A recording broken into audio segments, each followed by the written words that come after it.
نحمده ونصلي على رسوله الكريم اما بعد فاعوذ بالله من الشيطان الرجيم بسم الله الرحمن الرحيم رب اشرح لي صدري ويسر لي امري واحلل عقدة من لساني يفقهوا قولي ربنا لا تؤاخذنا ان نسينا او اخطأنا۔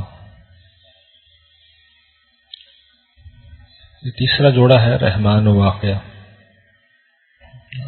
اور اس میں وہی سزا جزا زیر بحث ہے، لیکن زور اس پہ ہے کہ قرآن کریم اللہ تعالیٰ کی رحمت اور ایک عظیم کامیابی کے حصول کا ذریعہ بن کے آیا ہے۔ اس کی دعوت سر تسر دلائل پہ ہے اور اس کا انکار کفر کا باعث ہوگا۔ یہ جو ہم جوڑا پڑھ رہے ہیں یہ کئی اعتبار سے قرآن کریم کی غیر معمولی ترین صورتیں ہیں، خاص طور پر جنت کی زندگی کے متعلق جو ایک بات یہاں بیان کی گئی، ایک تو جتنی تفصیل یہاں ہے کہیں اور نہیں، دوسرا یہ کہ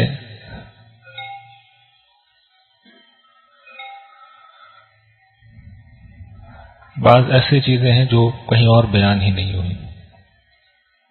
دونوں یہ جوڑا ہیں تو آلموسٹ مضامین وہی ہیں، صرف آرڈر کا فرق ہے۔ سورہ رحمان اس طرح شروع ہوتی ہے کہ قرآن کی نسبت اللہ تعالیٰ سے ثابت کی جاتی ہے کہ اللہ تعالیٰ کا نازل کردہ یہ کلام ہے، پھر قدرت اور ربوبیت کی نشانیاں ہیں،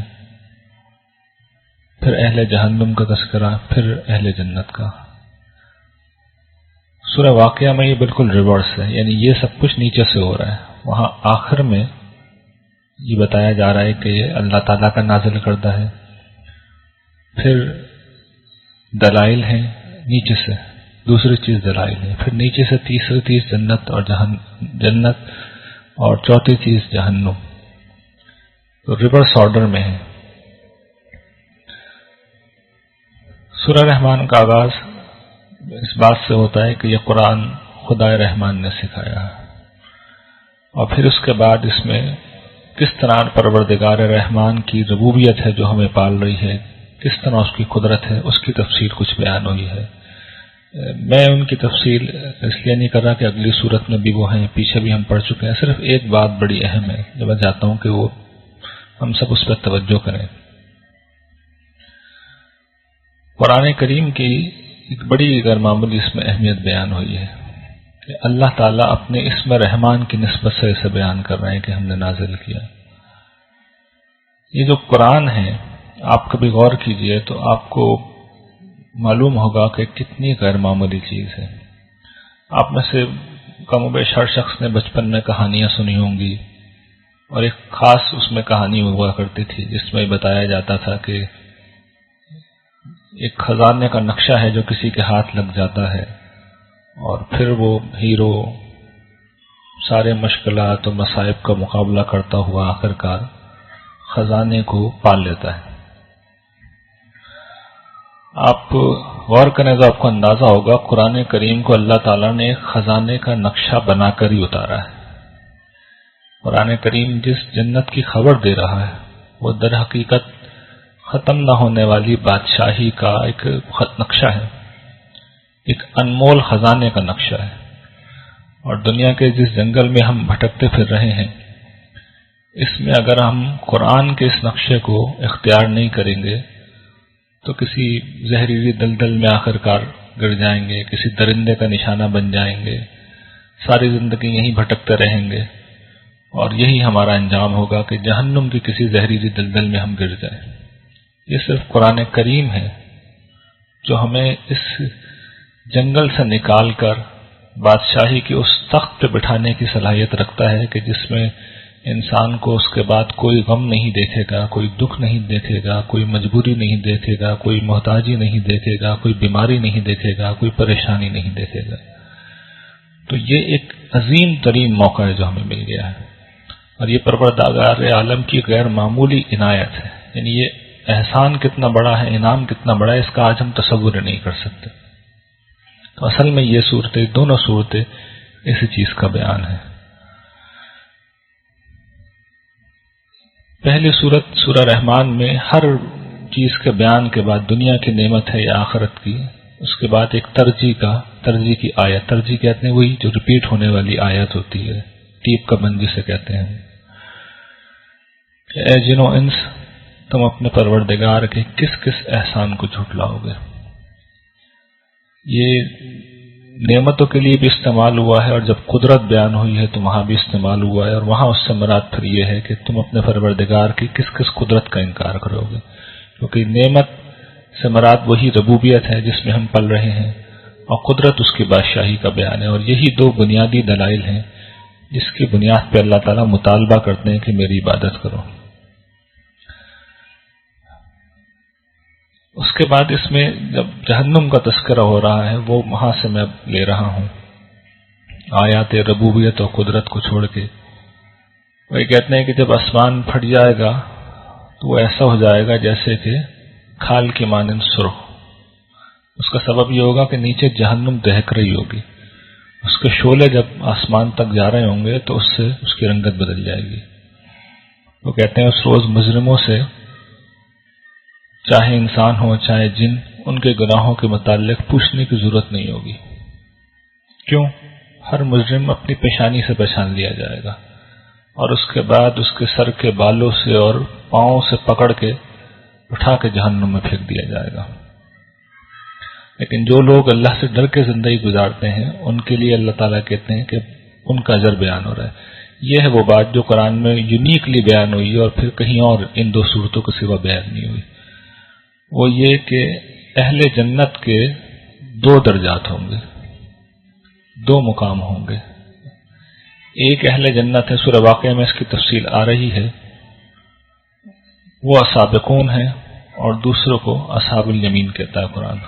دونوں کے درجات میں بہت فرق ہے، زمین و آسمان کا فرق ہے، اور رسول اللہ صلی اللہ علیہ وسلم نے بعض احادیث میں بیان کیا ہے کہ جب وہ اپنے آنکھ اٹھا کے دیکھیں گے نیچے درجات والے، تو اوپر درجات والے انہیں ایسے لگیں گے جیسے زمین والوں کو تارے لگتے ہیں۔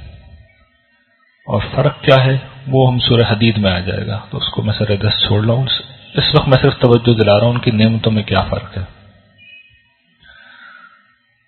یہ شروع میں اللہ تعالیٰ ذکر کر رہے ہیں سابقین کا، جن کے مقام بہت اعلیٰ ہے۔ تو جنتوں کے متعلق جب ان کا ذکر کر رہے ہیں تو کہہ رہے ہیں کہ ان کو دو باغ دیے جائیں گے، اور آگے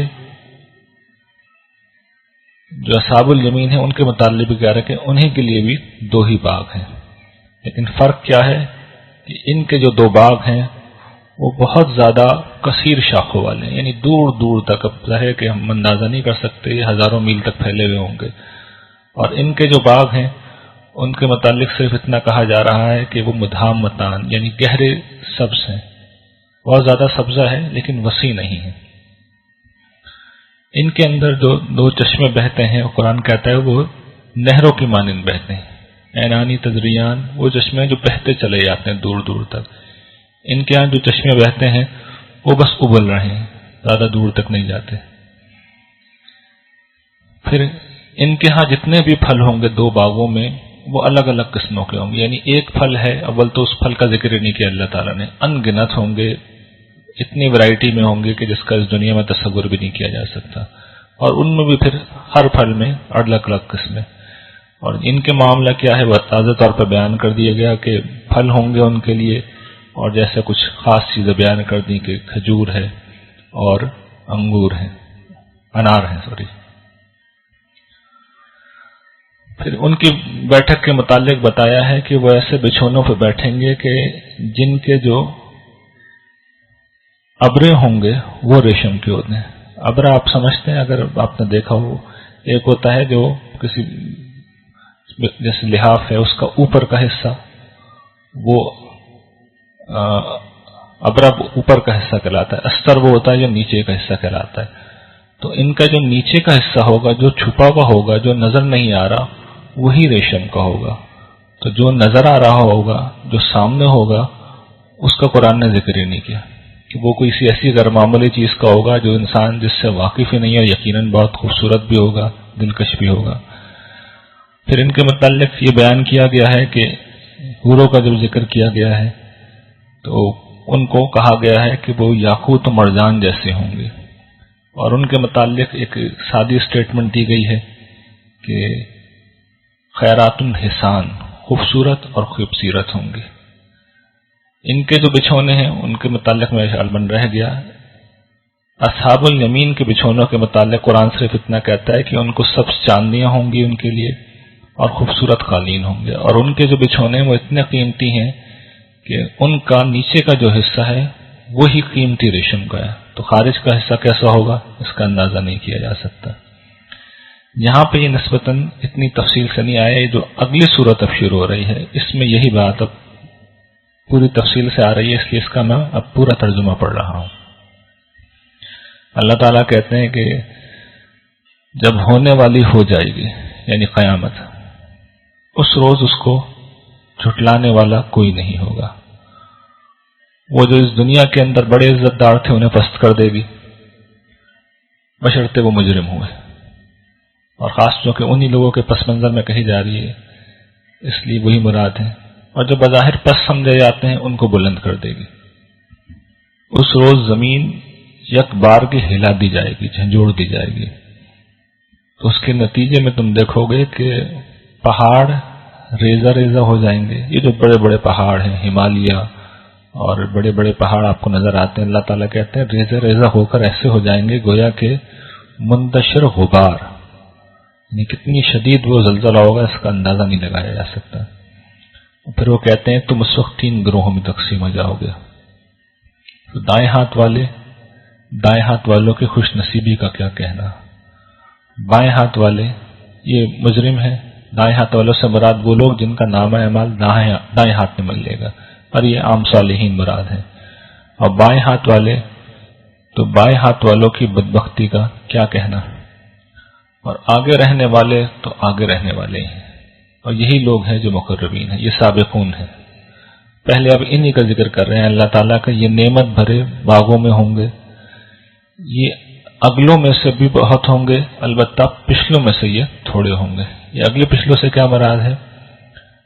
اگر رسول اللہ صلی اللہ علیہ وسلم کی امت کو لے لیں تو اس سے مراد یہ ہے کہ رسول اللہ صلی اللہ علیہ وسلم کے زمانے سے قریب تھے، ان میں سے یہ بہت ہوں گے، اور جو بعد کا زمانہ یعنی اب کا جو زمانہ اس میں سے یہ تھوڑے ہوں گے۔ اور غالباً لگتا یہ ہے کہ ہر نبی کی امت میں یہی معاملہ ہو رہا ہوگا کہ نبی کے ساتھ والے چونکہ عام طور پر ایمان میں بہت پختہ ہوتے ہیں، اس لیے وہ بہت زیادہ کثیر تعداد میں سابقون میں ہوں گے، اور جو بعد کے زمانے کے لوگ ہوتے ہیں وہ ذرا ناپختہ ہوتے ہیں ایمان میں، تو ان میں سے ایسے لوگ کم ہوں گے۔ اور یہ کون ہوں گے؟ قرآن نے خود ہی بتا دیا کہ یہ نیکیوں میں سبقت لے جانے والے ہیں، انفاق کا موقع ہو، قربانی کا موقع ہو، اللہ کی راہ میں جہاد کرنے کا موقع ہو، مطالبہ اگر صحیح ہے، اس پہ دل کا اطمینان ہے، تو پھر سب سے آگے کھڑے ہوئے ہوتے ہیں، قربانی دینے کے وقت سب سے آگے کھڑے ہوئے ہوتے ہیں، تو اللہ تعالیٰ انعام دیتے وقت ان کو سب سے پہلے بلا لیں گے اور سب سے زیادہ دیں گے۔ اور پھر ان کا انعام بیان ہو رہا ہے کہ وہ ہوں گے کس جگہ بیٹھے ہوں گے؟ جڑاؤ تختوں کے اوپر بیٹھے ہوئے ہوں گے، آمنے سامنے ٹیک لگائے ہوئے، اور ان پر ابدی لڑکے، ہمیشہ کے لیے نوجوان رہنے والے لڑکے، ان کے خدام گردش کر رہے ہوں گے۔ کس چیز کے ساتھ؟ شراب کی، نتری ہوئی شراب کے جام لے کے، جگ لے کے، پیالے لے کے۔ یہ شراب ایسی ہوگی کہ جس سے ان کے سر میں نہ درد ہوگا، نہ ان کی عقل میں فطور آئے گا، اور ان کے پسند کے پھل ہوں گے، اور جو گوشت ان کو مرغوب ہوگا وہ ان کو کھانے کو دیا جائے گا، اور آہو چشم حوریں ہیں، اور ایسی گویا کے چھپے ہوئے موتی، یہ ان کے اعمال کا بدلہ ہے۔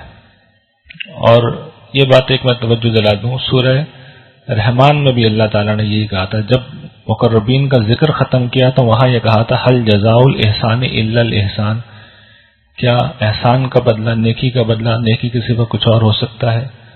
اور یہاں پہ بھی خاص طور پہ یہ کہا ہے جزاء بما کانوا یعملون، یعنی یہ وہ لوگ ہوں گے جن کے عمل کو بھی سراہا جائے گا۔ یہ سب سے بڑی نعمت ہے۔ قیامت کے دن جس محفل میں بھی یہ جائیں گے، جب بھی انہیں انعام ملنے کا وقت ہوگا یا کسی بھی جگہ پہ یہ موجود ہوں گے، تو ہمیشہ ان کا ذکر اس حیثیت سے کیا جائے گا کہ انہوں نے غیر معمولی خدمات سر انجام دی۔ اور آپ جانتے ہیں کہ اگر آج بھی ماہرین نفسیات یہ بیان کرتے ہیں کہ اگر انسانی ضروریات کی فہرست مرتب کی جائے تو کسی انسان کا اعتراف کیا جانا، آپ کو اندازہ ہے کون سے نمبر پہ آئے گی یہ؟ وہ کہتے ہیں یہ دوسرے نمبر پہ آتی ہے، بھوک کے بعد دوسرے نمبر پہ آتی ہے۔ سارے ماہرین نفسیات اس سے متفق ہیں، یہ اتنی بڑی چیز ہے، تو ان کو یہ عظیم انعام ملے گا کہ ہر جگہ ان کو سراہا جائے گا۔ اور پھر جنت کی ایک بڑی خوبی جس کو ہر سلیم الطبع آدمی بڑا اپریشیٹ کرتا ہے کہ اس کے اندر کوئی بےہودہ بات نہیں ہوگی اور کوئی جھوٹ کی بات نہیں ہوگی۔ وہاں ہوگا تو بس سلامتی کی بات، فرشتہ آ کے انہیں سلام بھیجیں گے پروردگار عالم کا۔ تو یہ سابقین کا بدلہ ہے۔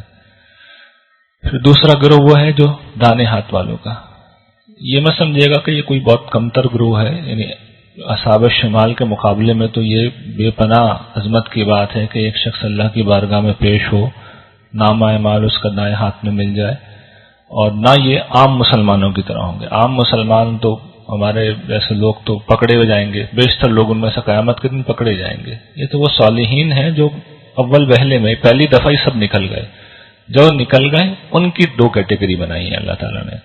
باقی جو عام مسلمان ہیں جو پھنس جائیں گے حشر کے دن، ان میں سے بھی اگر کوئی پٹ پٹا کے پہنچ ہی گیا تو اس کو بھی اصحاب الیمین کے کسی نچلے درجے میں رکھ دیا جائے گا، لیکن جو اصل اصحاب الیمین ہیں وہ تو عام صالح مسلمان ہیں، تو یہ بہت بہتر ہے۔ لیکن جب آپ سابقون سے ان کا کمپیریزن کرتے ہیں تو سابقون ان سے بہت آگے کھڑے ہوئے ہوں گے۔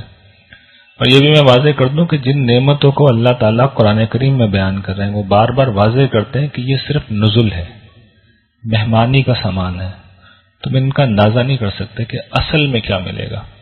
میں اس کو کبھی مثال دے کے سمجھاتا ہوں، تو ایک مثال میں یہ دیتا ہوں کہ دیکھیے جیسے ایک بچہ ہوتا ہے نا ماں کے پیٹ میں، اس کی ساری بیسک ضروریات پوری ہو رہی ہوتی ہیں، پوری زندگی گزارتا ہے، اس کی گروتھ ہوتی ہے، وہ کھاتا ہے، وہ یورین پاس کرتا ہے۔ اب تو وہ 4D ویڈیو وغیرہ بھی آپ چاہیں تو بنوا سکتے ہیں، پاکستان میں ٹیکنالوجی آ گئی، کلرڈ میں آپ دیکھ سکتے ہیں کہ آپ کا بچہ کیا کر رہا ہے، جمع ہی لے رہا ہے، آنکھیں کھول کے دیکھ رہا ہے، آنکھیں تو خیر بند رکھتا ہے، وہ مسکرا رہا ہے، اور بہت سی چیزیں آپ دیکھ سکتے ہیں۔ تو وہ پوری زندگی گزار رہا ہوتا ہے۔ اس بچے کو اب آپ یہ سمجھانا چاہیں کہ یہ جو دنیا میں جس میں تم 9 مہینے بعد آؤ گے وہاں کیا ہوگا، تو میں آپ سے سوال کر رہا ہوں آپ کیسے سمجھائیں گے اسے؟ اس کو زیادہ سے زیادہ یہ بتائیں گے بھئی وہاں پہ بھی آپ کو کھانا ملے گا جیسے یہاں مل رہا ہے، کھانا تو وہ جا ہی رہا ہوتا ہے اس کے پیٹ میں، اس کا دل بھی دھڑک رہا ہوتا ہے۔ بڑی بیسک سی زندگی ہوتی ہے، بڑی بیسک سی، لیکن کوئی موازنہ آپ اس دنیا سے کر سکتے ہیں اس کا؟ کوئی موازنہ نہیں ہے۔ یہاں تو جو رنگ ہیں، کھانوں میں جو تنوع ہے، جو خوبصورتیاں ہیں، ماں کے پیٹ میں ظاہر ہے کہ 3 تاریکیوں میں وہ ہوتا ہے، وہاں تو کچھ ہوتا ہی نہیں ہے۔ لیکن اگر فرض کر لیں کہ آپ کمیونیکیٹ کرنے لگیں اس سے، اس کو اپنی بات کنوے کریں، تو آپ زیادہ سے زیادہ یہی کہیں گے کھانا ملے گا بھائی تمہیں، وہاں پہ سانس لے سکو گے تم۔ اور جب وہ بچہ دنیا میں آتا ہے تو پہلے 1-2 مہینے 3-4 مہینے تک یہی ہو رہا ہوتا ہے کہ خوراک ذرا بہتر ہو جاتی ہے، اب خون کے بجائے دودھ کی شکل میں اسے کھانا ملتا ہے تو یہ بہت اچھی بات ہے جی، ایک اچھی چیز ملنے لگی ہے۔ لیکن جو کچھ گوشت کی شکل میں نعمتیں ہیں، جو سبزیوں میں ہیں، جو دالوں میں ہیں، جو مرچ مسالوں میں ہیں، ظاہر ہے کہ اس کا کوئی موازنہ ہی نہیں ہے جو بچہ پہلے مہینے میں لے رہا ہوتا ہے۔ تو اللہ تعالیٰ مجھے اور آپ کو جو سمجھاتے ہیں نا اسی طرح سمجھاتے ہیں کہ ہم گویا کہ ماں کے پیٹ میں ہیں، اور جو بڑی بنیادی سی چیزیں ہم لے رہے ہیں تو اللہ تعالیٰ کہتے ہیں ویسے ہی مل جائیں گی تمہیں۔ تو جنت میں جا کے شروع میں یہ سب کچھ جو ملیں گی، اس کے بعد پھر وہ کہتے ہیں کہ میں پھر جب تم لے سکو گے، مانگ سکو گے، جب فنش کر چکو گے اپنی ضروریات کو، خواہشات کو، تو پھر میں اپنا خصوصی احسان، خصوصی فضل اپنی قدرت کے تحت کروں گا۔ تو وہ حضور نے اس کو بیان کیا ہے کہ کسی دل پہ اس کا خیال نہیں گزرا، کسی آنکھ نے اسے دیکھا نہیں اور کسی کان نے اسے سنا نہیں۔ تو یہ ساری نعمتیں اصل میں ایسی ہی نعمتیں ہیں جو بس بنیادی سی نعمتیں، لیکن یہ الگ بات ہے کہ ہمارے اعتبار سے یہ آخری درجے کی نعمت ہے۔ وہ جوانی جس میں بڑھاپا نہ ہو، آدمی کو کھانے پینے کی فراوانی ہو، اس دنیا میں جو بھی بادشاہی کا آخری نمونہ ہو سکتا ہے اس کو بیان کرتے ہیں اللہ تعالیٰ جنت کے ضمن میں، لیکن اس کو سمجھ لینا چاہیے کہ وہ کس طرح بیان کرتے ہیں۔ تو اصحاب الیمین عام صالح مسلمانوں کے متعلق وہ کہتے ہیں کہ کیا خوش بخت لوگ ہیں، وہ بے خار بیریوں میں ہوں گے، وہ تہبتیں کیلوں میں ہوں گے، پھیلا ہوا گھنا سایہ ہے. یہ سب اہل عرب کے اعتبار سے جو ایک بہترین زندگی تھی اس کا نمونہ ہے. ہمارے زمانے میں قرآن نازل ہوتا تو شاید کچھ اور ہوتا. اور بہتا ہوا پانی ہے اور پھل ہیں بہت سارے، نہ کبھی انہیں کوئی روک ٹوک کرے گا، نہ انہیں منع کیا جائے گا. اور بلند بچھونے ہوں گے، ان کی بیویاں ہوں گی جن کو ہمیں خاص اٹھان پہ اٹھائیں گے، یعنی ہر طرح کے جسمانی عیب سے پاک کریں گے. وہ ہمیشہ کنواریاں ہی رہیں گی. شوہروں کے لیے وہ دلربا اور آپس میں ہمسن ہوں گی. یہ بدلہ ہے دانے ہاتھ والوں کے لیے. یہ اگلوں میں سے بھی بہت ہوں گے، یہ پچھلوں میں سے بھی بہت ہوں گے. یعنی یہ فرق ہے اصحاب الیمین میں اور سابقون میں، کہ سابقون پچھلوں میں سے کم ہی لوگ ہوا کریں گے. اور یہ تیسرا گروہ الٹے دانے ہاتھ والے، تو اللہ تعالیٰ کہتے ہیں ان کی بدبختی کا، بائیں ہاتھ والوں کی بدبختی کا کیا کہنا. یہ لو کی لپٹ میں ہوں گے، کھولتے ہوئے پانی میں ہوں گے، دھوئیں کے سائے میں ہوں گے جس میں کوئی ٹھنڈک نہیں ہوگی، کوئی فیض بخشی نہیں ہوگی. اس سے پہلے بڑے خوشحال لوگ تھے دنیا میں، اور جرم عظیم پر اصرار کرتے تھے، کفر پر. اور یہ کہتے تھے کہ ہم جب مر جائیں گے اور مٹی ہو جائیں گے اور ہڈیاں ہو جائیں گے تو کیا دوبارہ بھی پیدا کیے جائیں گے؟ تو اللہ تعالیٰ کہتے ہیں کیوں نہیں، تم اگلے پچھلے سب کو اٹھایا جائے گا. پھر تم اے گمراہوں، اے جھٹلانے والو، تم کھاؤ گے زقوم کا درخت. اس کی تفصیل ہم پڑھ چکے ہیں پیچھے. اسی سے اپنا پیٹ بھرو گے، پھر اس کے اوپر کھولتا ہوا پانی ایسے پیو گے جیسے کوئی تونس ہوتی ہے نا، تونس پانی. آپ بھی روزہ گرمی کا روزہ ہو تو 6 گلاس پی کے بھی پیاس نہیں بجھتی، اسے تونس کہتے ہیں. تونس زیادہ اونٹ کی طرح پیو گے. اونٹ ایک وقت میں پورے حوض کا پانی پی جاتا ہے. تو کہتے ہیں یہ تمہاری مہمانی ہے بدلے کے دن، سزا و جزا کے دن. اور پھر وہ پوچھتے ہیں کہ ہم نے تمہیں پیدا کیا ہے پہلی دفعہ، تو اب تم قیامت کی تصدیق کیوں نہیں کرتے؟ یعنی جب پہلی دفعہ پیدا کر چکے ہیں تو دوبارہ بھی کریں گے. اس کے بعد پھر وہی دلائل ہیں انسان کی پیدائش کے، کہ ایک نطفہ آب سے اللہ تعالیٰ قطرہ آب سے پورا انسان بنا دیتے ہیں. سبزے کی مثال ہے، بادلوں سے پانی برسنے کی مثال ہے. اور پھر یہاں پہ جہاں سورہ رحمان ختم ہوئی تھی وہاں ختم ہو رہا ہے کہ میں قسم کھاتا ہوں ستاروں کے گرنے کے ٹھکانوں کی. یہ وہی شہاب ثاقب کا ذکر ہے کہ یہ بہت بڑی قسم ہے. اگر تم سمجھو یہ قرآن کریم محفوظ کتاب میں ہے، یعنی کوئی شیطان اس میں در اندازہ نہیں کر سکتا. اس کو سوائے پاکیزہ کے کوئی چھو نہیں سکتے، فرشتوں کے علاوہ کوئی چھو نہیں سکتا. یہ پروردگار عالم کا نازل کرتا ہے، یعنی القائے شیطان نہیں ہے جو الزام لگاتے تو کفار، بلکہ یہ سیدھا لوح محفوظ سے محفوظ فرشتوں نے، پاکیزہ فرشتوں نے ہمارے نبی تک پہنچایا ہے. اور آج کے دن تک یہ بغیر کسی فرق کے ہمارے پاس موجود ہے. تو جہاں سے سورہ رحمان ختم ہوئی تھی وہیں یہ سورت ختم ہو رہی ہے. اس کے بعد چوتھا جوڑا ہے حدید و مجادلہ. ابھی تک ہم زیادہ تر دیکھ رہے تھے سزا جزا، اب زیر بحث آ رہی ہیں اس کی اساسات کیا ہے. یہ آخری صورت ہے جسے ہم پڑھیں گے. سزا جزا کی اساسات کیا ہے، کیوں سزا جزا دی جائے گی، کن بنیادوں پہ.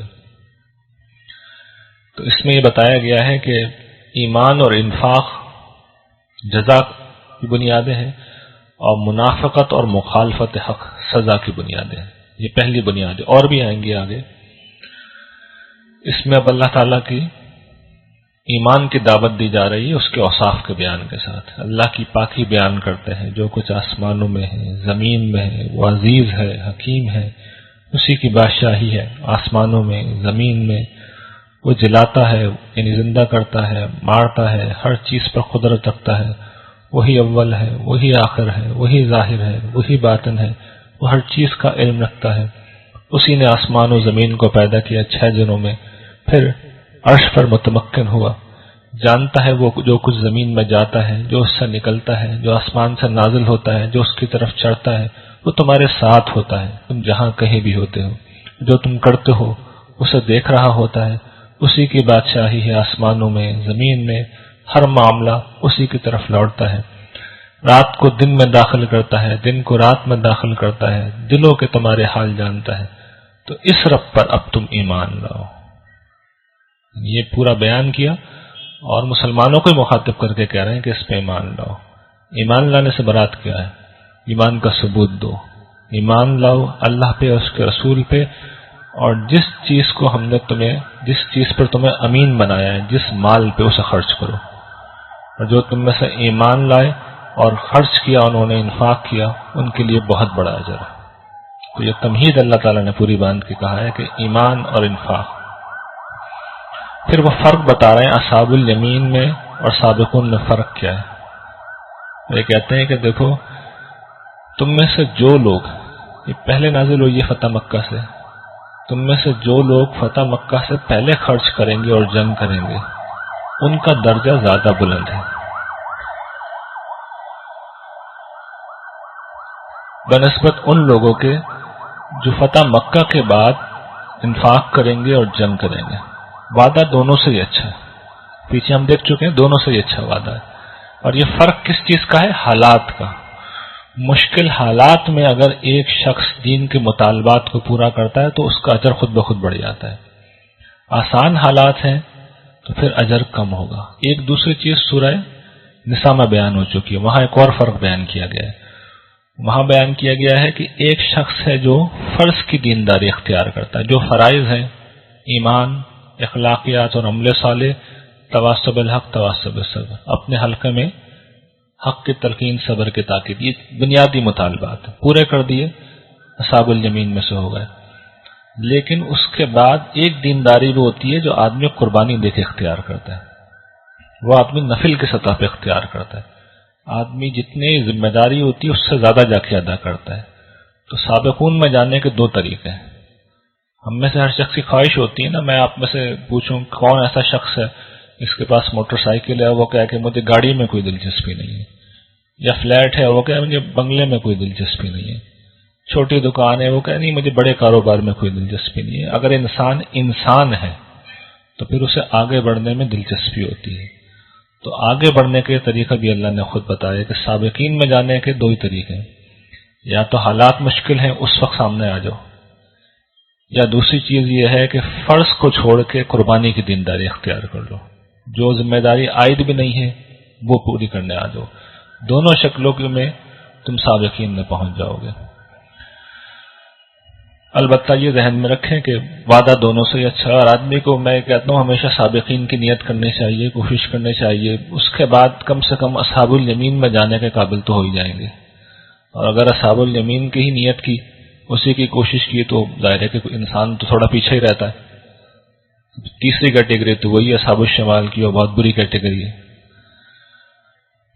جو لوگ خرچ کر رہے ہیں ان کا معاملہ بیان کیا کہ ان کا نور آگے ان کے اور دائیں طرف ان کے سامنے ہوگا، میدان حشر کا نقشہ ہے، اور ان کے لیے جنت کی خوشخبری ہے۔ اور پھر جو منافقین ہیں، نام نہاد مسلمان، جو خرچ کرنے سے بھاگتے ہیں، وہ ان کے پاس آ کے کہیں گے، مرد ہوں یا عورت، دونوں کا ذکر ہے، کہ دیکھو ہماری بات سنو، یہ جو تمہارے پاس نور ہے نا، اس وقت اندھیرا چھا چکا ہوگا، اس میں سے تھوڑا سا ہمیں بھی دے دو، ہم اس سے تھوڑا سا فائدہ اٹھائیں گے۔